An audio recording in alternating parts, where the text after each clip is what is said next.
আমি এম রশিদুজ্জামান মিল্লাত সশ্রদ্ধ চিত্তে শপথ বা দৃঢ়ভাবে ঘোষণা করিতেছি যে সশ্রদ্ধ চিত্তে শপথ বা দৃঢ়ভাবে ঘোষণা করিতেছি যে আমি আইন অনুযায়ী সরকারের মন্ত্রী পদের কর্তব্য বিশ্বস্ততার সহিত পালন করিব। আমি বাংলাদেশের প্রতি অকৃত্রিম বিশ্বাস ও আনুগত্য পোষণ করিব। আমি সংবিধানের রক্ষণ সমর্থন ও নিরাপত্তা বিধান করিব। আমি ভীতি বা অনুগ্রহ অনুরাগ বা বিরাগের বশবর্তী না হইয়া সকলের প্রতি আইন অনুযায়ী যথাবিহিত আচরণ করিব। এবার নবযুক্ত মাননীয় মন্ত্রীগণকে গোপনতা শপথ পাঠ পরিচালনা করার জন্য মহামান্য রাষ্ট্রপতিকে বিনীত অনুরোধ জানাচ্ছি। আমি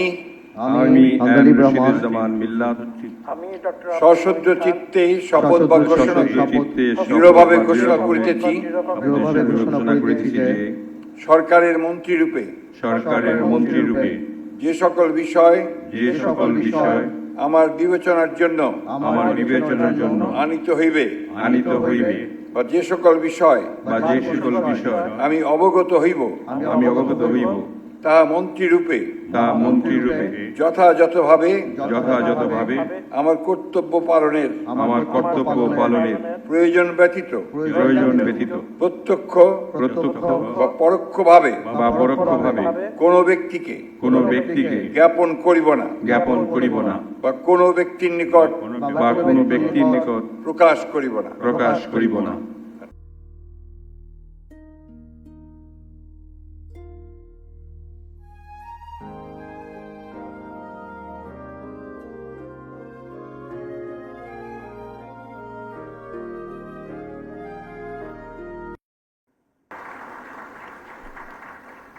আমি মোহাম্মদ শামীম কায়সার সশ্রদ্ধ চিত্তে শপথ বা দৃঢ়ভাবে ঘোষণা করিতেছি যে আমি আইন অনুযায়ী সরকারের প্রতিমন্ত্রী পদের কর্তব্য বিশ্বস্ততার সহিত পালন করিব।